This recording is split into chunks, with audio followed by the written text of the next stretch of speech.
Muito bom. Hoje nós vamos falar o que a Bíblia diz sobre casamento.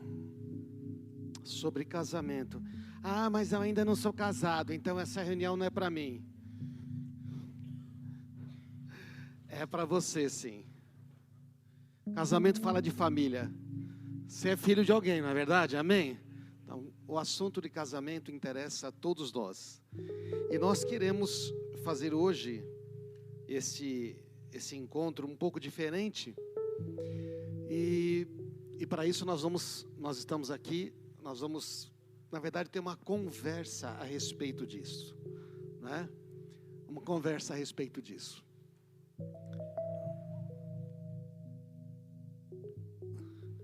Casamento é um símbolo da união de Cristo e da igreja. Quando Deus fala sobre casamento, Ele está falando que, quando Ele pensou em casamento, Ele pensou em alguma coisa para ser feliz e duradoura. O que você espera do seu casamento?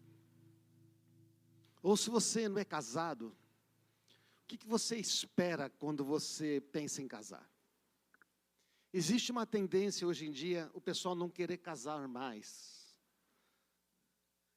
Outro dia eu estava assistindo um filme romântico com a minha esposa, né? Ali. E aí, na hora do casamento, a mulher falou que ela nunca tinha pensado em casar. Aí o cara pega o anel e diz para ela: você quer não casar comigo? Foi tão tosco, assim, tão ridículo, de um texto tão, assim, não dá nem para desqualificar o suficiente, não é?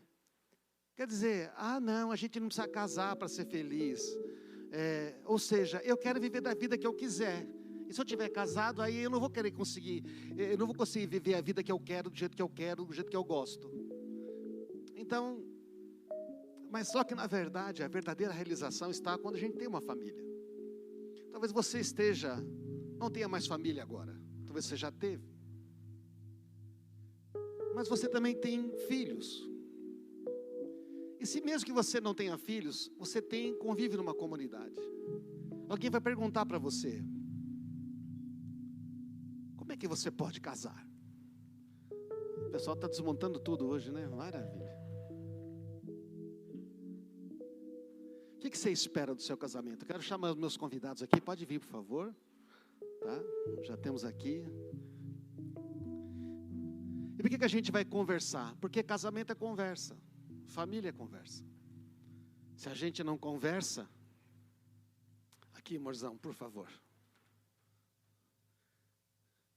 Então nós temos aqui isso, o Edson e a Najara. Já falei para a Najara não contar muita coisa do Edson, entendeu? E nós temos a Karine e o Fábio, né? A Karine e o Fábio coordenam o nosso ministério com casais aqui. Maravilha. Então nossa ideia aqui é falar sobre casamento numa conversa. Você conversa com a sua esposa? Você conversa com seus filhos?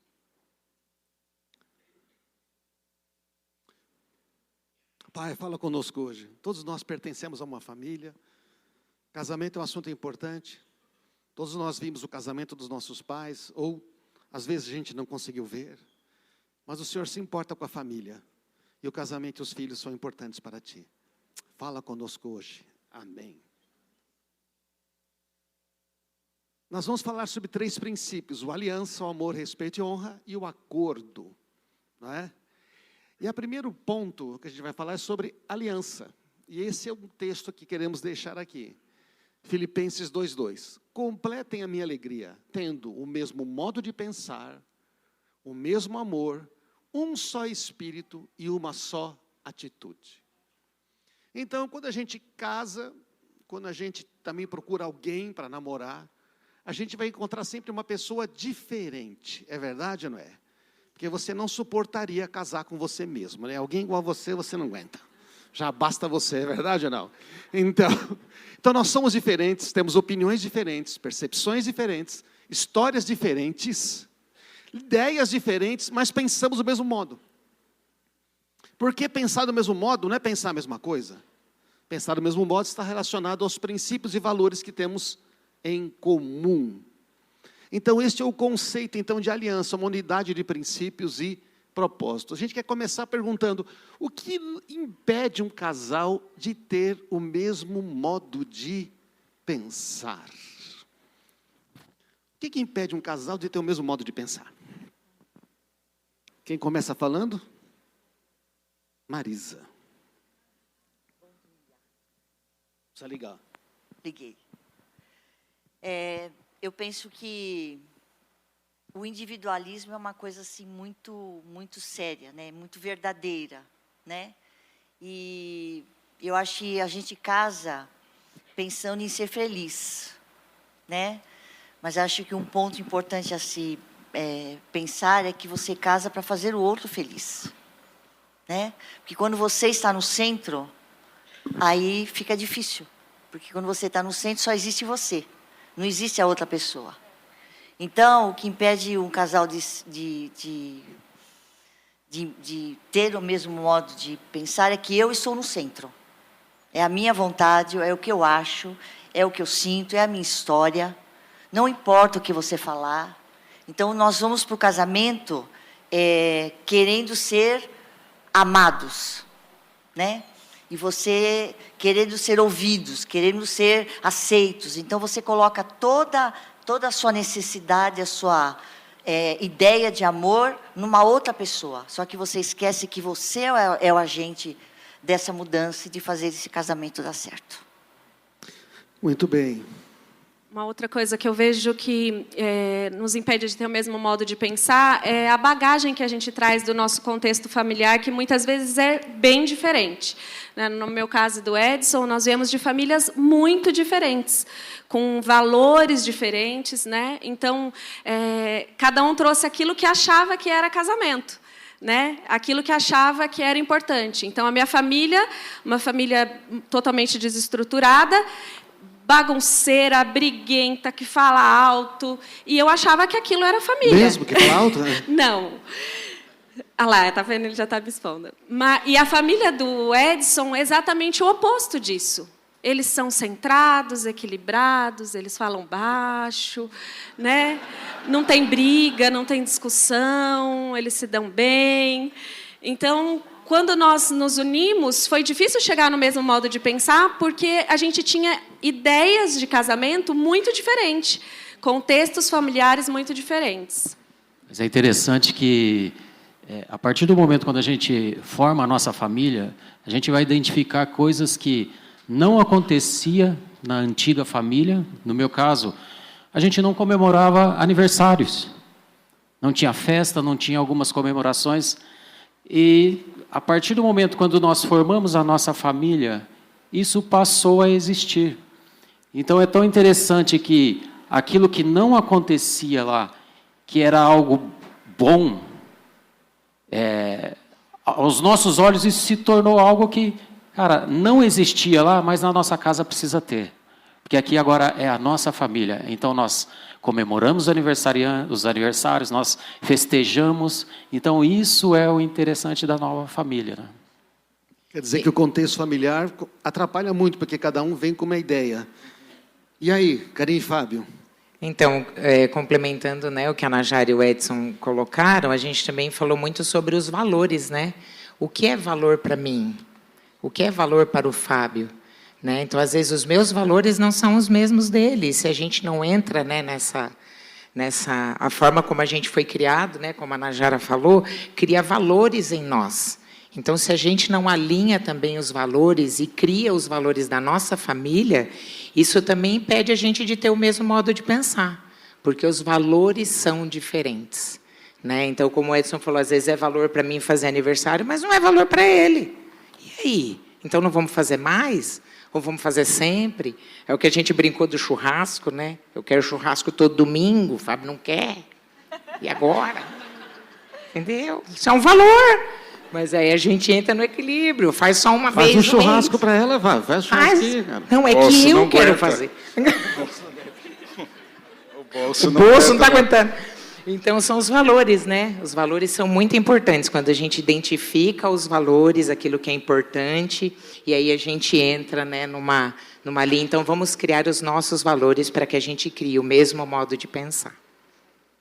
Eu queria colocar aqui também que muitas vezes o que impede a gente quer repetir o histórico familiar. Às vezes o histórico familiar é bom, então a gente acha que tem que ser igual à casa dos nossos pais. Minha mãe fazia assim, meu pai fazia assim, não é? Eu sou o filho mais velho e a Marisa é a filha mais nova. Como é que é? A pequenininha, o bebê, né? Então, muitas vezes a bagagem que a gente traz da família dos pais pode nos impedir, né, de pensar do mesmo modo, porque a gente chega pensando de um modo que aprendemos a pensar. E aí, o que acontece, né? Eu, por exemplo, teve coisas boas na minha família, né, com os meus pais e tudo, mas teve coisas não muito boas. Eu casei muito preocupado em não repetir os erros do meu pai. Ninguém diz assim, você é igual ao seu pai, como elogio, né? Não é isso, não? Ninguém diz, você é igual à sua mãe, com um elogio. Geralmente é uma crítica. E eu estava tão preocupado em não ser igual ao meu pai, que isso me controlava. Então, enquanto me controlo, não consigo entrar em acordo com a minha esposa. Então, muitas vezes, a gente tem que olhar para o nosso histórico familiar e falar, peraí, estamos construindo a nossa família. Não é? O que é que Deus tem para a nossa família, não é? Muito bom. E o que é que pode levar a gente a pensar do mesmo modo? O que é que pode deixar a gente falar, nossa, começamos a entrar em sintonia? Então, aí a gente, na verdade, é legal porque isso, uma coisa sempre puxa a outra, não tem como separar, né? E o que pode levar a gente a pensar do mesmo modo é quando a gente reflete qual é a história que eu estou construindo da minha família. Porque eu tive a minha história com os meus pais têm a história deles, bacana, certo? Mas e a minha história? Qual é a história que eu vou contar para mim mesmo quando eu ficar mais velha? Qual é a história que eu vou contar para os meus netos da história que eu construí? Então, isso é muito importante, né? O que leva a gente a ter o mesmo modo de pensar é a história que nós dois estamos decidindo construir na nossa vida. A nossa história. Não repetindo do meu pai, né, da minha mãe e a forma como eu fui criada. Mas essa é a minha história, as escolhas que nós fizemos juntos, as decisões que nós tomamos juntos. Então, isso é muito importante, né? Se conhecer o seu cônjuge e você construir a sua história. E eu vejo também que uma coisa importante é ter conversas difíceis. Muitas vezes no casamento a gente tem um pouco de dificuldade de ter conversas difíceis, de ter assuntos que às vezes são pesados de tratar.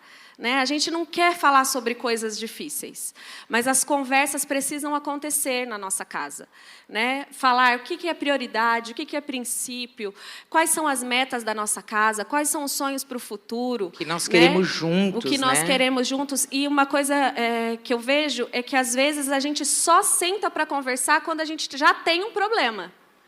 A gente nunca conversa antes de ter o problema. E se a gente conversasse sobre dinheiro antes de ter dívidas? E se a gente conversasse sobre filhos antes dos nossos filhos terem problemas? Né? Então, a gente precisa ter conversas difíceis. E quanto mais a gente conversa, menos difícil fica. Né? Porque você cria uma unidade de pensamento. Sim. Vocês são um, né? Vocês entraram nessa unidade de pensamento, nós já entendemos. Se acontecer, a gente sabe como. E quando a gente conversa, a gente vai descobrir que não é nem a família dele e nem a minha. É uma nova família que nós estamos construindo. E isso vem por conversa. E aqui vai a minha dica para os homens. Homens não gostam de DRs. Homens não gostam de conversa. Né? Geralmente, quem gosta de conversa são as mulheres. Eu sei que tem exceções. Mas nós precisamos conversar. E a minha dica também fica para os namorados. Agora ele precisa falar, né? Ele também precisa falar. A minha dica fica para os namorados. A gente precisa começar a ter conversas difíceis no namoro. Descobrir quais são os valores no namoro para depois não descobrir durante o casamento. Sabe, um ponto importante também dessa conversa é a gente realmente entender e definir ali quem realmente é o nosso inimigo. Muitas vezes nós estamos dentro de um relacionamento e nós não conseguimos identificar que a nossa esposa, ou aí o marido, não é o diabo. Cara, pode parecer, mas não é. Né? Pode parecer. Mas realmente entender e definir que a nossa luta não é contra a nossa esposa, contra o nosso cônjuge. A nossa luta realmente é contra o diabo. Então, quando nós definimos e entendemos isso, esse bate-papo, essa conversa acaba ficando mais leve. Então, agora, quando nós olhamos para uma situação, cara, é você, aquela briga, aquela guerra entre um e o outro. Você vai conversar já armado, né?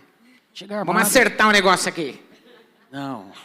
Identifica. A nossa luta não é contra a carne nem contra o sangue. A nossa luta não é contra a nossa esposa, não é contra os nossos filhos, é contra o diabo. Então, nós estamos juntos nessa. E aí a conversa é totalmente diferente. Eu acho que também foi algo que nós aprendemos, que muitas vezes a gente não ouve, a gente só escuta, né? Ouvir e escutar é bem diferente. Então você ouve, você ouve, falou, você vai andando. Agora, quando você para escutar, quando você para entender o que ele está falando, tentar compreender, e não é um assunto que muitas vezes se encerra, é um assunto que muitas vezes ainda vai ter muitas folhas a ser, né, viradas. Então, o que nós aprendemos, e que para mim é importante, é eu aprender a escutar. Porque no casamento, um fala, você está andando, você vai embora, tá, né? Tá. Não, escutar é parar, é olhar nos olhos, é prestar atenção, é dar importância para que realmente aquilo se estabeleça como uma verdade. E olha se você não escutar o que ela está falando. E olha se você não me olhar, hein? E conversa, a gente olha no olho, né? Socorro. A gente tem que pensar se nós estamos construindo sobre a rocha ou a areia, como disse Jesus, né? Que ouve minhas palavras e pratica, está construindo sobre a rocha. Então, basicamente, essa ideia de ter o mesmo modo de pensar, tem que ouvir o que Deus pensa, né? Nós temos que ouvir o que Deus pensa, porque senão nós não vamos chegar num acordo. A gente não sabe tudo. Então, né, aquele que ouve minhas palavras e pratica está construindo sobre a rocha, porque vai ter tempestade, como diz Jesus. O negócio vai ficar difícil no momento. E se a gente não está construindo sobre a rocha, isso vai cair. Isso vai cair. Não é? Então, isso implica a gente mudar a maneira de pensar. Para pensar o mesmo modo, de falar, peraí, se nós dois estamos pensando errado. Não é verdade? Temos que questionar. Porque o Senhor está dizendo, ei, tem coisas novas que a gente tem para essa família maravilhosa que você está construindo. Muito bom. E mais uma coisinha aqui que eu li no livro, que fala assim, né, que o que pode levar a gente a ter o mesmo modo de pensar é você não ficar preso no passado, né? Então ele pôs uma frase assim: decisões erradas no passado não são a realidade para o futuro. É verdade. Certo? Decisões erradas no passado não quer dizer que vai ser a realidade do seu futuro. Então aí existe o perdão. O perdão se estabelece como um caminho para realmente ter o mesmo modo de pensar. Aquele que renova as questões sempre separa os maiores amigos. Não é? Vamos ao ponto 2, gente. Amor, respeito e honra. Estamos aqui dar uns fundamentos. Vou ficar de pé para poder conseguir ler. Então, sujeite-se, olha os textos aqui para a gente considerar. Não é? Você está vendo que esse casal, né, eles estão vestindo a mesma blusa. Achei interessante, mas parece que estão tendo um certo problema para se amar e se respeitar. A gente sabe o que é amor e respeito? A gente não sabe, não é? Olha só, sujeitem-se uns aos outros por temor a Cristo. Efésios 5:21 vem antes de dizer que a mulher deve amar o marido e que o marido a mulher. Então existe uma sujeição mútua, ou seja, eu me submeto a você, você submete a mim. Eu aceito você, você aceita a mim.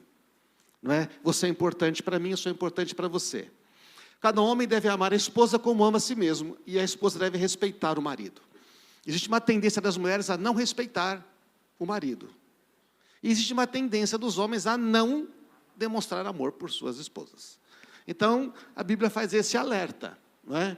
Amem-se com amor fraternal, tenham prazer em honrar uns aos outros.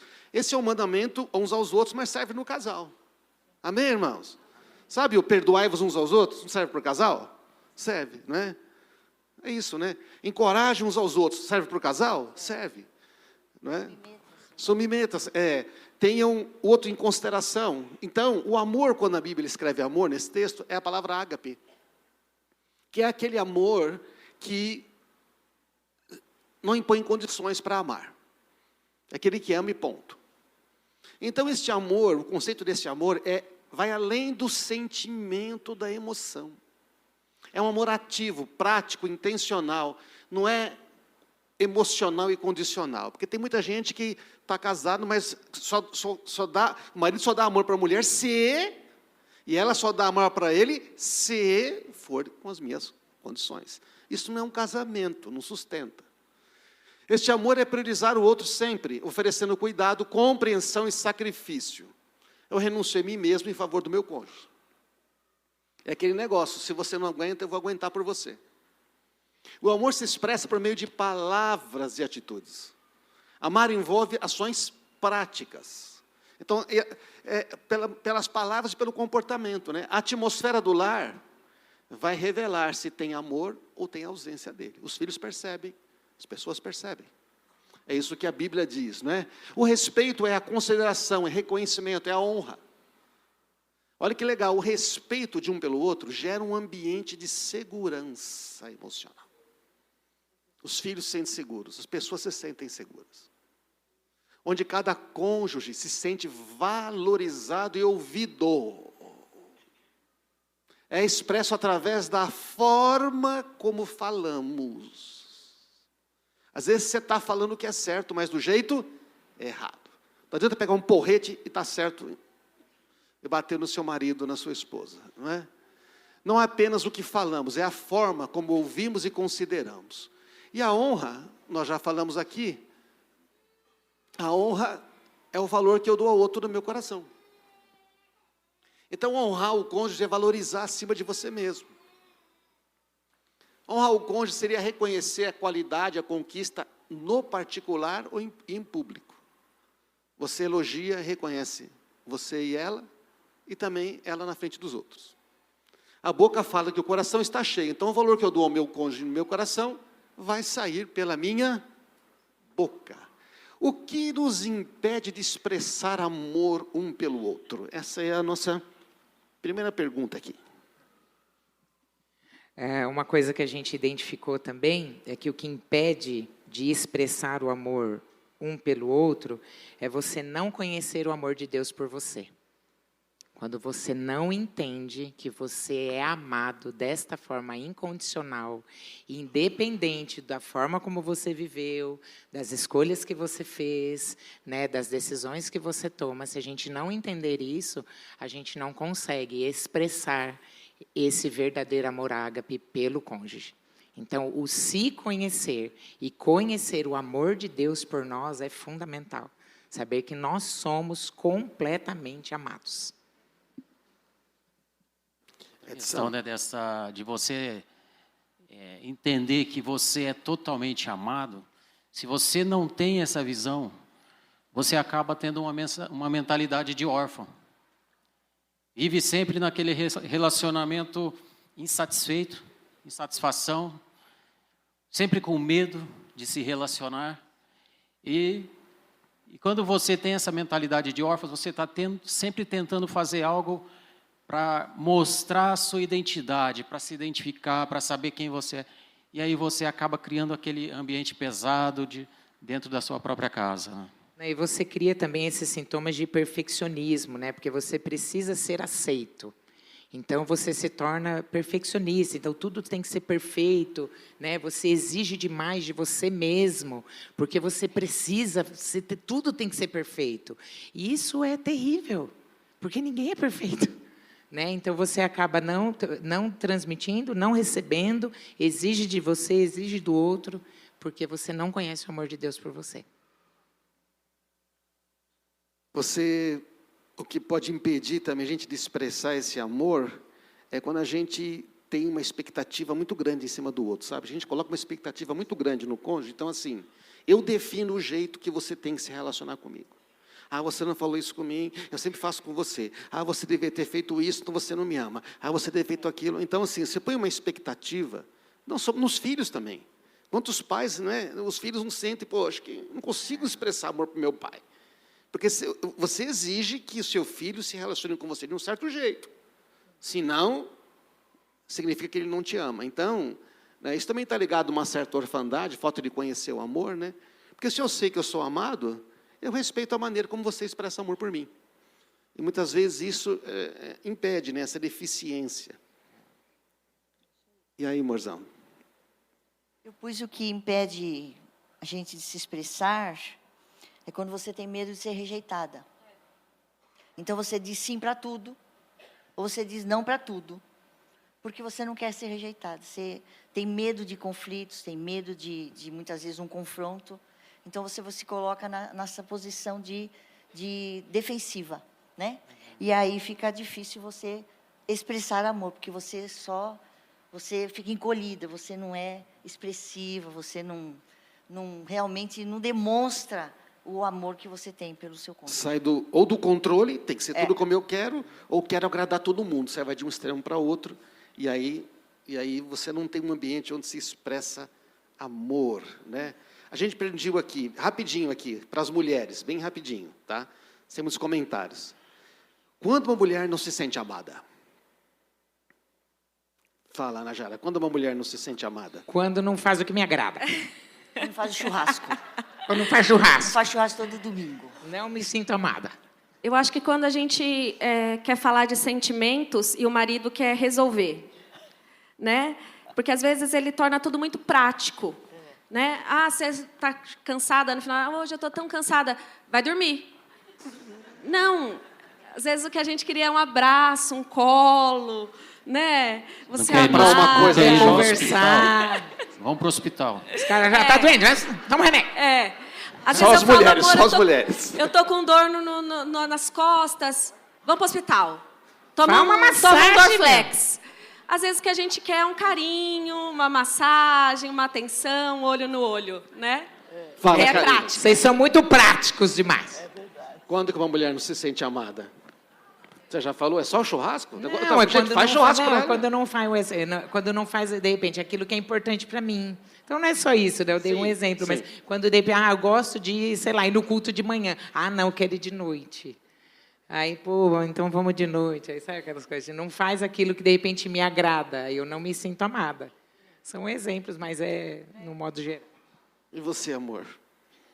São tantas coisas. Aqui é o nível Vai a hard, né? exposição. São tantas coisas que eu tenho que resumir. Aqui é um nível mais elevado. Aqui já são 40 anos de casamento, então você começa...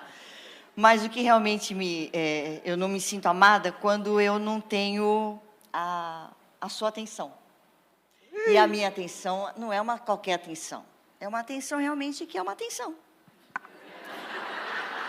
Entenderam, homens? Entenderam? Pare tudo É que uma está atenção fazendo. que envolve eu ser ouvida e escutada. E olho no olho. Para mim é esse a minha linguagem.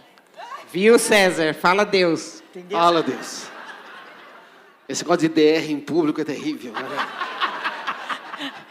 O que nos ajuda a expressar amor um pelo outro?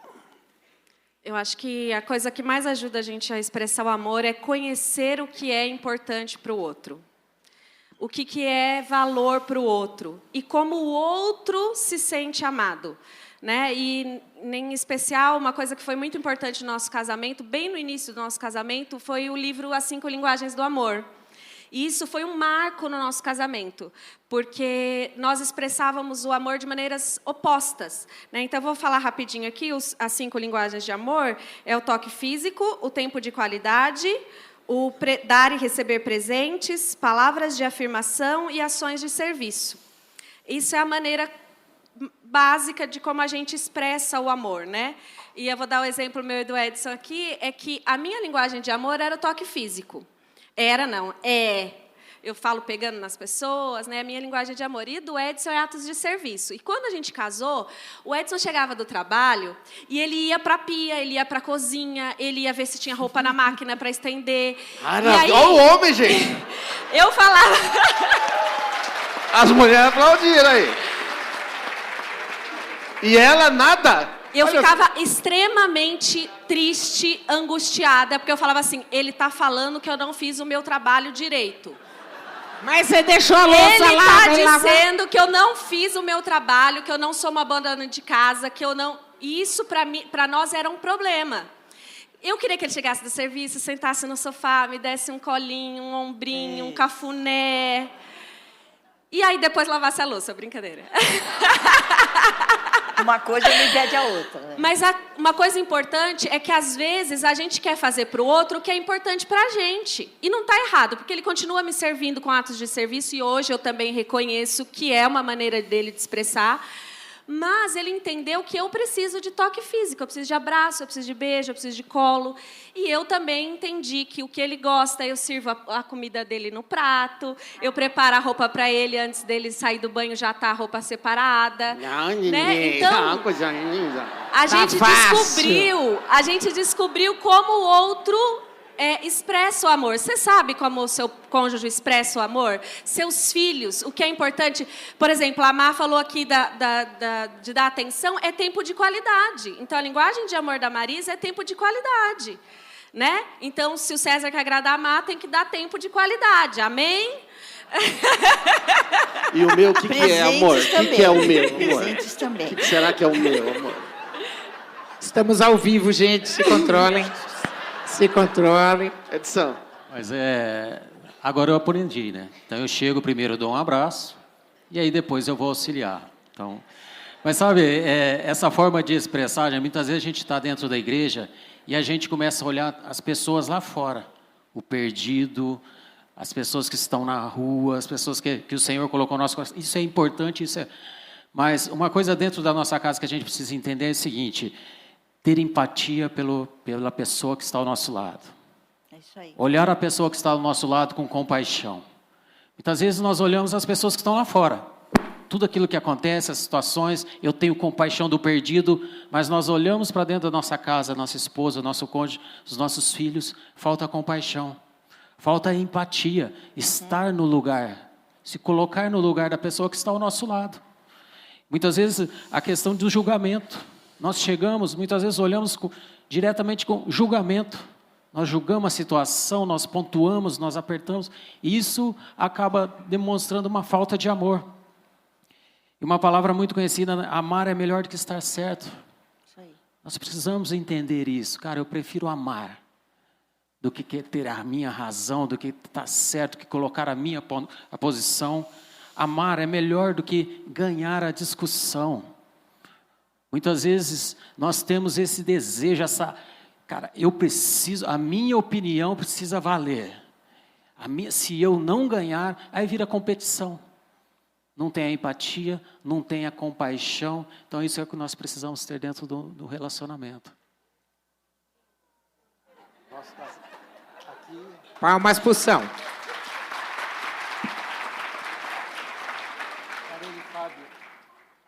Acabou a bateria aqui?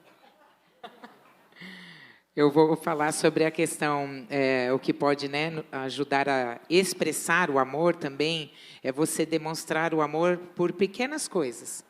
São pequenos gestos, né, no dia a dia. E o que a Ana Jara comentou da questão da linguagem de amor, isso, gente, é fundamental, não só para o casamento, mas para os filhos, para a equipe de trabalho, para amigos, para líder, para tudo. Você conhecer aquilo que abastece a pessoa de amor. Né? Então, eu e o Fábio, a gente conhece a linguagem de amor, e eu sei que, para ele, é muito importante ações de serviço. Então, tudo que eu faço para ele em relação ao serviço, ao nosso trabalho, nós trabalhamos juntos, e isso, ele se sente completamente amado. Em pequenas coisas, às vezes é um detalhe bobo, quando ele me chama, eu vou. Às vezes eu não posso, mas eu vou. Às vezes eu nem quero, mas eu vou. Porque eu sei que eu abasteço ele de amor e ele comigo. O meu é tempo de qualidade. O meu separa tudo que você está fazendo e fica comigo. Vamos ficar fazendo nada. Vamos. E aí, às vezes, eu preciso ir num banco, eu preciso ir no contador, eu preciso fazer coisas simples. Ele sabe que ele ir comigo é importante. Então, sempre antes de eu sair da empresa, eu passo lá na sala dele e eu falo, consegue sair? Fazer o quê, né, Fábio? Consegue eu sair? nunca consigo, mas eu vou com ela, entendeu? Eu nunca posso, mas eu vou com ela. Você vê, então são pequenos gestos. Às vezes, só dele ir comigo. Eu preciso entregar um malote no banco, fazer alguma coisa, mas só de ele estar junto. Isso, para mim, é muito importante. Então, são pequenos. Você vê, ai, que coisa boba, mas é. eu me sinto amada. Então, isso é uma forma você conhecer e, em pequenos gestos, você demonstrar amor. Isso é Eu muito acho que as mulheres todas é tempo de qualidade, né? Porque sim. todas aqui falou... ó, Presente também. Todas, elas querem. Toque físico também. Não é que é tudo, resumindo. Gente, aqui, o tempo está correndo aqui. Só uma questão. Essa questão também do linguagem de amor não pode ser usada do jeito errado, né? Do tipo, você tem que me amar do jeito que eu quero, entendeu? Porque senão aí vira um negócio, aí não tem relacionamento, né? Pô, se ele demonstra... abusivo, né? A Najara tem que entender que quando ele está fazendo um serviço, ele está dizendo, eu te amo. Não é? E também funciona com os filhos, né, gente? Agora, sabe, num relacionamento onde um tem que sempre ceder e o outro recebe, nós temos uma situação de abuso. Tá? Cuidado com isso, porque esse negócio que sempre um tem que fazer as coisas, né? Sempre um tem que contornar, sempre um tem que fazer tudo, sempre um tem que ceder, um tem que segurar tudo. Isso não é um relacionamento de equilíbrio. Não é isso, não. Isso não é um amor, isso existe uma deficiência, um jugo desigual. Né? Então, tem muitas pessoas que estão em relacionamentos abusivos, especialmente mulheres, né? Porque elas estão tentando amar tudo, e esse cara está dizendo que ama, mas não ama. Não é? Ele só ama se ela fizer do jeito que ele quer. Isso é muito comum. Né? Então, tem mulheres que pensam assim, bom, não sou feliz, mas tenho marido. E agora elas estão indo assim, não tenho marido, mas eu sou feliz. Né? Então, por exemplo, o divórcio com pessoas com mais de 50 anos é mais de 30% já no Brasil. As pessoas estão se divorciando depois de 20 anos de casados. Não é? Por quê? Descobriu que assim, eu estou num relacionamento que, na verdade, nunca foi bom para mim. Porque está ali por causa dos filhos, está ali por causa daquilo. Não é? E muitos homens grosseiros, narcisistas, é mais comum com homem, mas tem mulheres também, né? Tem mulheres estupidamente controladoras, manipuladoras. Não fez, fica doente, dá um jeito de ir para o hospital, vai morrer, fica todo mundo em volta. Não é? E tudo, o que tem, tudo. Então manipula tudo, porque no final tem que fazer como ela quer. Então esse tipo de coisa, gente, não precisa, né? Precisa de um tratamento, é um negócio sério. Né? Vamos aqui avançando, porque o tempo está correndo. Como honramos e respeitamos de maneira prática? Como é que nós podemos honrar e respeitar de maneira prática? Vamos lá, gente. Mais objetivo agora, tá? Eu acho que uma das maneiras é você elogiar o seu cônjuge, principalmente em público. Né? Elogie na sua casa, valorize as pequenas coisas. Né? O marido lavou a louça, não vai lá falar que está mal lavado. Elogie, obrigada, você é um bom marido. Você está melhorando. Nos pequenos detalhes. Né? Então, elogie. E aí eu vou falar para você, às vezes você vai dizer assim para mim, Narjara, mas eu nunca me elogiaram. Comece com pequenos elogios, agradeça, seja grato ao seu cônjuge. Né? Aí o elogio e a gratidão fazem toda a diferença. Isso honra e respeita o seu cônjuge. Fazer pergunta para os homens aqui, não é? O que é que um homem considera uma falta de respeito? O que é falta de respeito para um homem? Bom, eu acho que uma falta de respeito é quando o homem quer expressar, quer falar, e a mulher chega logo e corta. Encerra a conversa. Eu não faço isso. Corta direto. A gente faz assim, parabéns! Acabou a conversa. É para os homens responderem, vocês se controlam. Desculpa. Corta o microfone delas, por favor. Eu tá também... tudo certo, né? Oi? Tá tudo certo, já encerra a conversa e pronto. Nós falamos a mesma coisa. Quando a Marisa corta o assunto, ou então ela dá uma resposta do tipo, você sabe tudo. Isso. Elas não fazem, elas são todas perfeitas. As mulheres são iguais, né? Elas são todas saem perfeitas, andando, né? Fica quieta. Não fala delas que elas te pegam o negócio. Fala aí, Fabião, como é que se sente desrespeitado? Não, é isso, né? A Karina, ela fala bastante, né?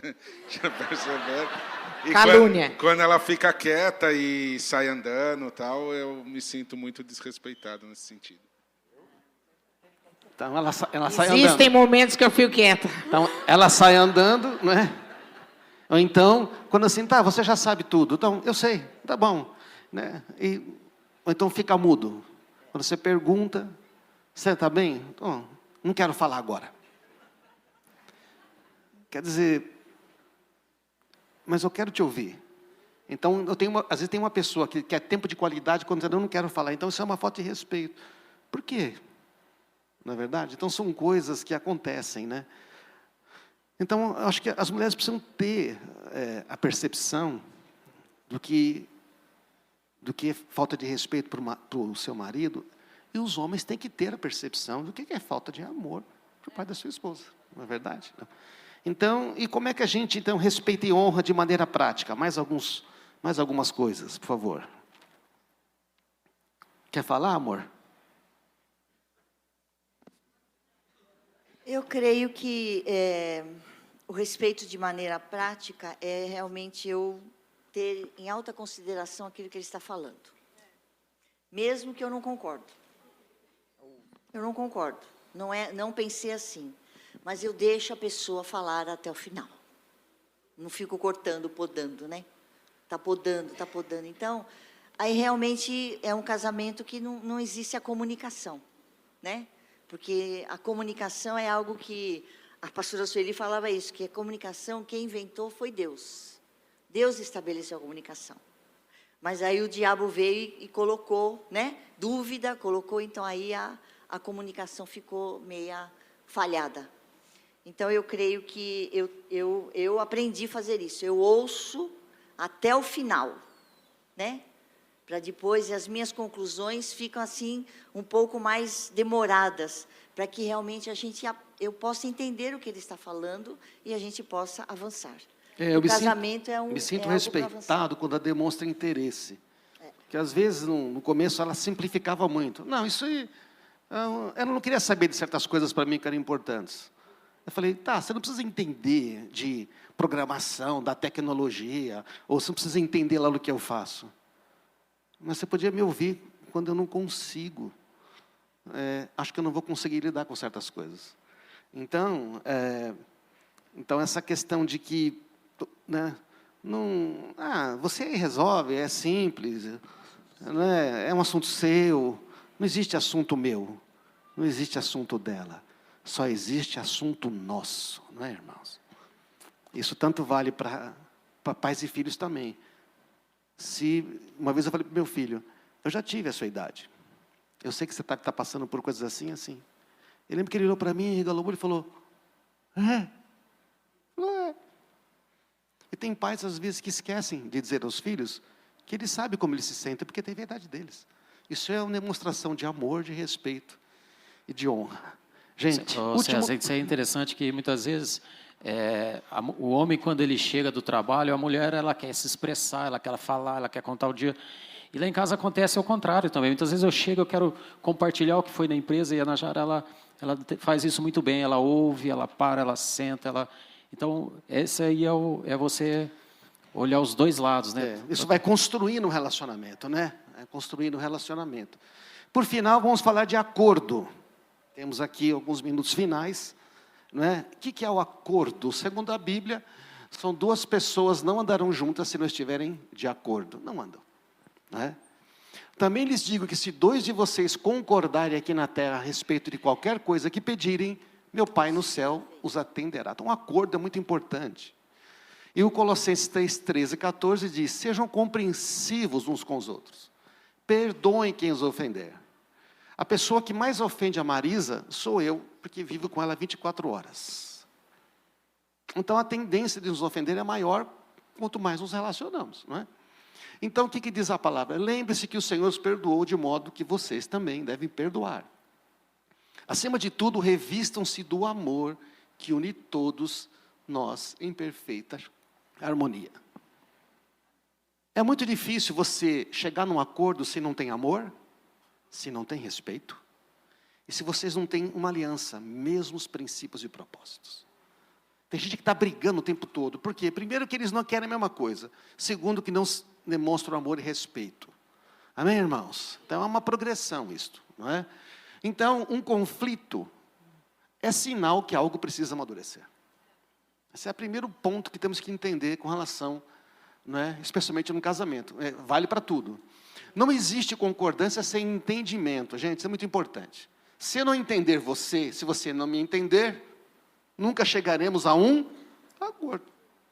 Sem entendimento, o diálogo se torna uma batalha, né? Uma queda de braço, para saber quem está certo e quem está errado. Um começa a desqualificar ou invalidar os sentimentos e as necessidades do outro. Isso é o que acontece, não é? Quando existem aquelas brigas, né? Começa a diminuir. Isso aqui, você é aquilo, é a linguagem violenta. Você nunca, você sempre, você é. E o resultado, então, o que acontece? Mais desconexão, medo e a falta de confiança. E por fim, né? Para que haja entendimento, tem que falar o que está no coração. Eu sei que está errado, mas eu sinto isso. Nem sempre o que a gente sente é certo, mas tem que falar o que sente, amém? E o outro tem que entender que é o que sente, embora não é o que deveria ser. Então, o primeiro objetivo da conversa é o entendimento, não a concordância. Você entendeu o que eu falei? Né? Se ela fala para mim, eu consigo repetir para ela, ela fala, é isso? Então nos entendemos. Se eu falo para ela, ela consegue repetir o que eu disse. Então, amar é melhor que ter razão. Amar é melhor que ganhar a discussão. Né? Por que não chegamos a um acordo? Então, e aqui eu tenho um exemplo bem prático, né, que aconteceu com a gente o ano passado. O Fábio, a gente tinha uma estrada, né, um carro, e aí a gente estava num momento de conflitos no nosso casamento. E aí ele virou para mim um dia e falou assim, eu vou vender a estrada. Aí eu fiz para ele, tá, pode vender. Bem participativa, né? Só fiz assim, tá, venda. Eu estava indiferente da decisão dele. E aí passou. Anunciamos em várias agências, conversamos com alguns amigos e tudo. E a estrada ficou lá na garagem da nossa loja 6 meses. Pegando pó, a gente pagando parcela, renovando o seguro, mó BO. E ela parada lá, não ligava a estrada. Ele ligava lá de vez em quando por causa da bateria, né? Eu falava, deixa eu ligar essa estrada aqui. E ele tinha decidido vender. Passados esses 6 meses, depois daquele piripaque todo meu todo que vocês sabem, a gente foi acertar os conflitos, conversar sobre várias situações e tal. E aí a gente chegou no tema estrada. Quando eu virei para ele e falei assim, por que você queria vender a estrada? Ele falou assim, porque a gente não usa. A gente está com um carro parado há 6 meses na garagem, juntando pó, pagando prestação, renovando seguro, um baita de um preju. E a gente podia vender e aplicar o dinheiro. E viajar para a Disney. Ai, gostoso. Né? E aí, quando eu entendi o que estava no coração dele, porque eu não tinha perguntado, eu estava indiferente. Então, a gente tinha uma situação a resolver, eu indiferente, não entendi o que estava no coração dele, a gente não entrou num acordo. Quando eu entendi, naquela noite, eu lembro até hoje, nós conversamos de noite em casa, eu falei, putz, agora eu entendi. Por que você quer vender? Ele falou, tudo bem, então, para você? Eu falei, não, então tudo bem, vamos vender a estrada. Gente, no dia seguinte, 8 horas da manhã, o cara da agência ligou, Fábio, vendi sua estrada, o cara está vindo buscar de Pouso Alegre, pode tirar tudo que está dentro dela. Maravilha. Então, o acordo, o casal andar em concordância, em acordo com... Isso é só um exemplo, né, gente? Porque são N situações. Quer dizer que quando não há acordo, pode ser que muitas coisas estão sendo impedidas, né? Quer dizer, não tem acordo na oração, a oração não é ouvida. Quando existe um desacordo na casa, gente, quer dizer, se 2 de vós concordarem, será feito, mas se não concordar, não vai ser feito. Funciona simples assim, não é? Najari Edson, fala aí sobre a questão de acordos de vocês. A questão de acordo lá, eu acho que, em caso, o que era mais difícil a gente entrar em acordo era quando a gente ia falar de dinheiro. Falou que ia sentar para conversar de dinheiro, finança, planilha, o negócio ficava estreito em casa. Por que era difícil entrar nesse acordo? Porque eu sabia que a situação estava mal administrada. E quando tem alguma coisa que não está funcionando, que está meio escondido ali, a gente não quer colocar para fora. Então, isso acaba, se tornava algo difícil de entrar num acordo, a questão financeira. E é tão importante quando a mulher sabe o que está acontecendo financeiramente, quando os dois sentam para falar sobre aquele assunto, né? Isso traz segurança para a mulher, porque aí ela sabe o que ela precisa economizar, o que ela precisa, né, enxugar na planilha. Então, Quando a gente entendeu a importância disso, nós colocamos toda a nossa parte administrativa financeira em ordem, porque nós começamos a sentar, a conversar e a tratar e a chegar num acordo de como nós iríamos gastar o dinheiro. É uma conversa chata, mas é necessária e nós precisamos fazer isso. Isso hoje não é mais um problema, graças a Deus. Najara, parou de gastar. Ainda não, mas eu creio. E... Só fé não adianta, precisa de prática nesse negócio. Entendeu? Mas a gente hoje não é tenso mais, porque nós conseguimos nos organizar. E só pôde ter organização a partir do momento que tudo veio à luz e pôde ser resolvido, né? E não ficou escondido. E isso trouxe segurança para nós. Em casa quem gasta mais sou eu, gente. Gente, e questão, né? Que tipo de situação é difícil entrar? Então, tem situações, né? Falamos aqui questões financeiras, questões de decisões, né? Filhos. Filhos também, às vezes, a maneira como queremos tratar os filhos é uma coisa que tem dificuldade.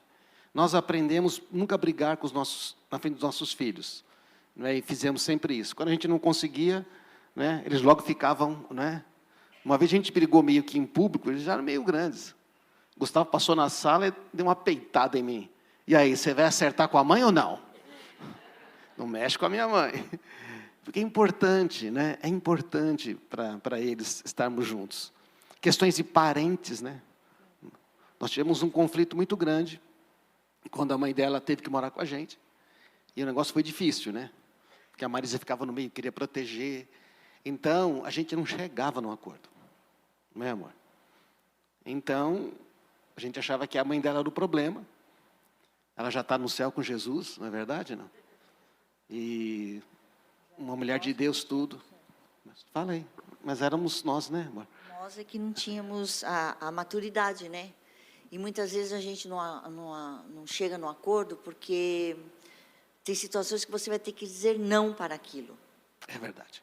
Você vai dizer não para aquilo. E, às vezes, eu tenho essa dificuldade de dizer não.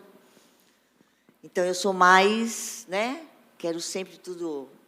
Conciliar tudo. Conciliar tudo. Então, para mim, foi essa dificuldade. Eu não sabia dizer não para chegar no acordo com meu marido. Mas aí, depois, eu fui, né, entendendo que isso é o que faria, traria transformação e cura para aquela situação. E aí, quando nós conversamos... E ela falou assim, tá bom. Eu falei, amor, deixa eu me posicionar. Eu preciso colocar os limites. Sabe, às vezes temos que colocar limites para os filhos. A gente está brigando com o seu filho, basta dar um limite e dizer para ele, se você ultrapassa esse limite, vai acontecer alguma coisa. Então, quando nós entramos em acordo, para ter hoje, eu falei, deixa que eu... Você quer que eu amo a sua mãe? Eu que tive a iniciativa de trazer ela para casa, eu amo ela. Só que ela precisa dar um limite para ela. Eu fui lá, falei, não é? E, assim, não era muito fácil falar com a dona Lídia, né? Porque ela era muito firme. Só que eu falei assim, aqui é a minha casa, não é mais a sua casa. Na minha casa, nós temos a nossa família. Aprendemos coisas boas, mas aqui funciona assim.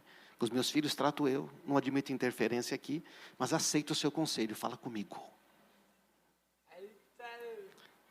Porque é assim que tem que fazer. Se eu quiser falar algo para a filha do Gustavo, ou para os meus netos, eu falo com os pais deles. Eu não sou o pai deles. Então, expliquei, colocamos os limites, e entrou os limites e começou a entrar paz. Mas ela teve que permitir isso. E eu tive que falar vários nãos dizendo sim. Sim até aqui, sim até aqui, sim até aqui. Quando você põe um sim no limite, um não está implícito. Amém, irmãos? Então, é uma maneira muito útil de fazer isso. Né? Isso nos ajudou bastante. A gente apanhou muito antes. Porque a gente apanhou muito. Tem 3 coisas, gente, que eu quero só terminar aqui, porque temos que ir para o final. Às vezes, a gente não entra em acordo por 3 motivos. Quero só achar onde está aqui. A gente não entra em acordo por 3 coisas. Primeiro, porque a gente falta conhecimento. Às vezes nós estamos num conflito porque a gente não sabe o que fazer. Precisa pedir conselho. Né? Falta conhecimento. Você não sabe. Estamos aqui brigando um de um jeito ou outro, de repente, vamos procurar alguém. Quem sabe alguém pode nos ajudar. Que foi o que nós fizemos. Né? Aliás, nós erramos muito porque não atendemos o conselho sobre, né, como lidar com os sogros. Né? É outra coisa também que muitas vezes a gente se perde, a gente não chega, é porque a gente não para entender o que o outro pensa. E a terceira coisa que já falamos é porque a gente não se ama, não se respeita, tem muita pendência, sabe? Tem muita coisa debaixo do tapete. E quando chega um conflito, começa a trazer todas as coisas do passado. Aí quando você traz coisa do passado, gente, não vai resolver nunca nada. Uma coisa também que é importante é a forma como se fala. Cuidado com palavras depreciativas. Você é burro, você é chato, você é ignorante. Essas palavras, nunca a gente vai chegar num acordo se tem grosseria. Né? Se tem uma coisa que nós não podemos aceitar nas nossas casas, é grosseria, palavras rudes, palavras ásperas.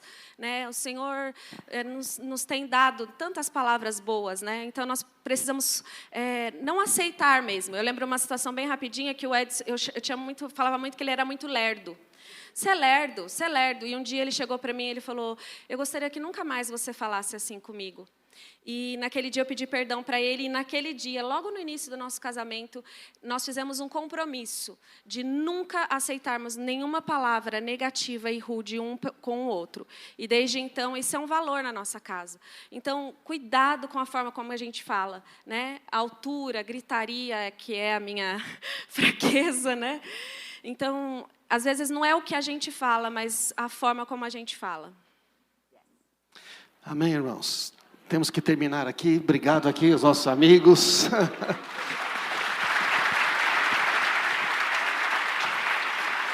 A banda pode subir aqui.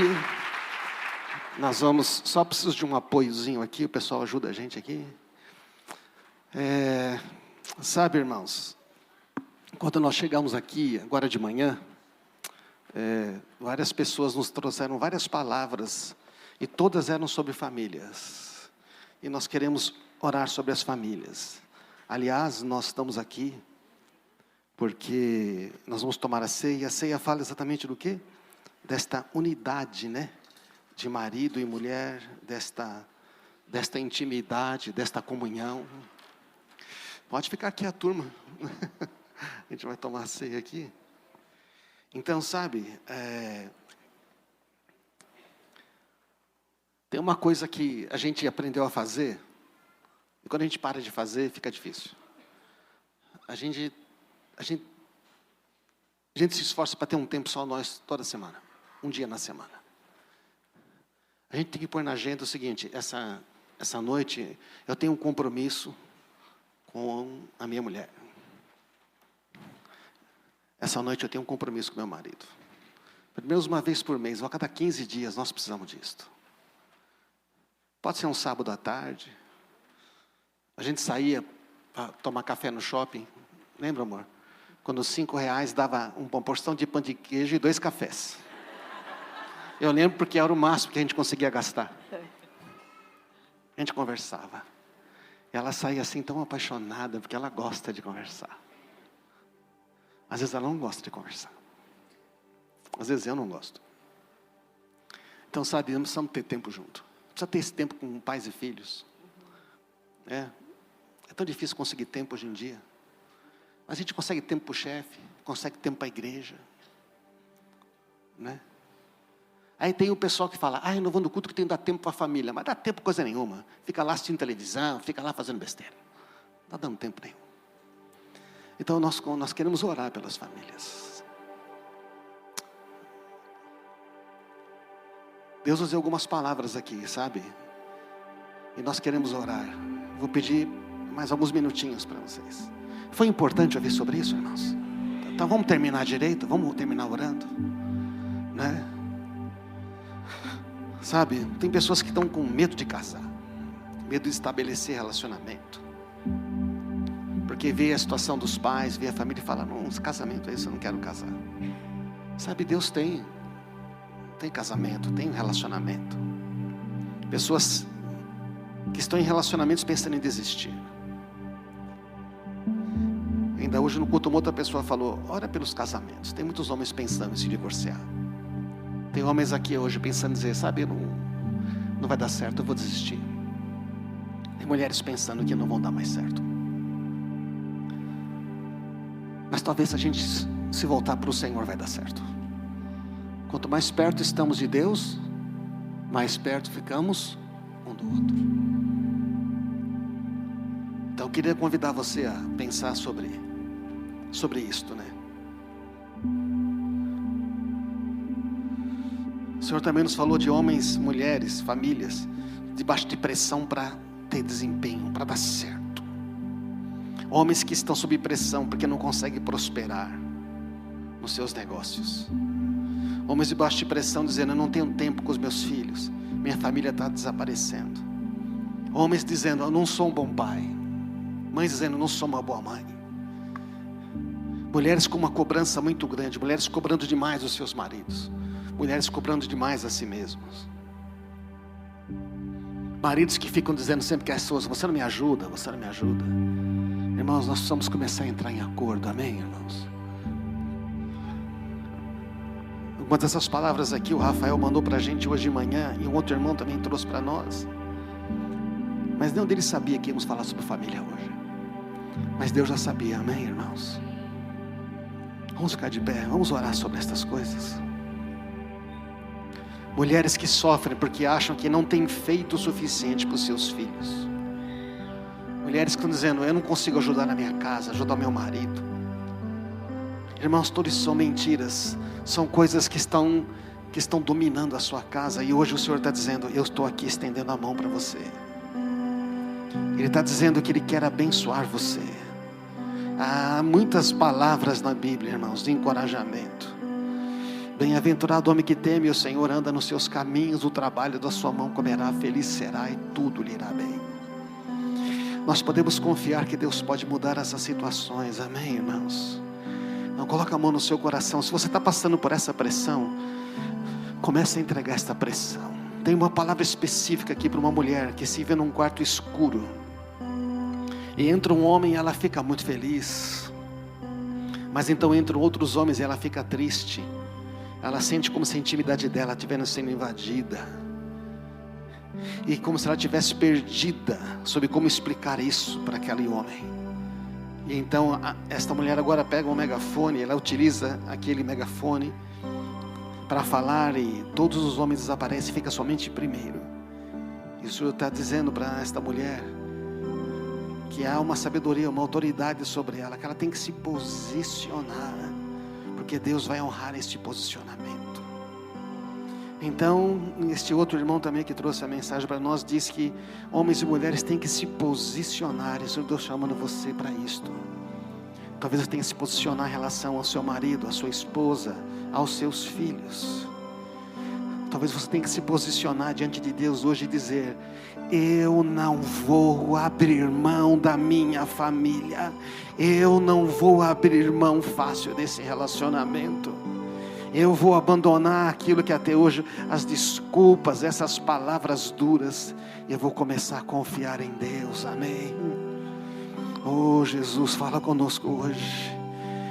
Eu não vou pedir para você vir à frente aqui, nós não vamos fazer isso nesse momento, mas talvez você precise procurar um casal para te ajudar. Talvez você precise procurar alguém para te orientar. Talvez vocês dois hoje mesmo à tarde precisam conversar e dizer: vamos falar de coisas de maneira diferente.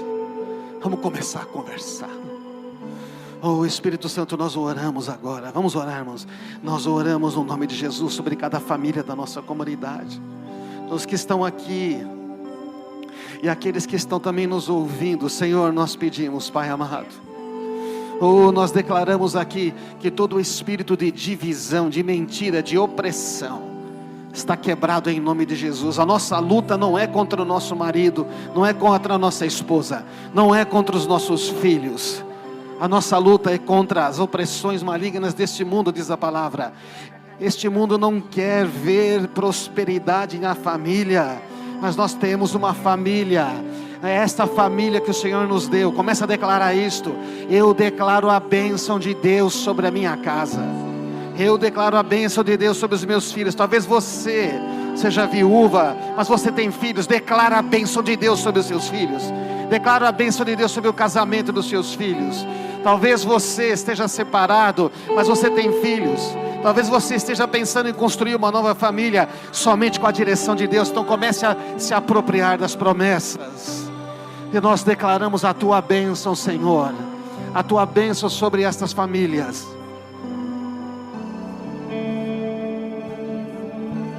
Oramos pelos adolescentes e jovens que estão aqui. Talvez estejam pensando em não ter família. Joga essa mentira fora. Deus tem a pessoa para você, ela já existe. Ela é a pessoa certa para você.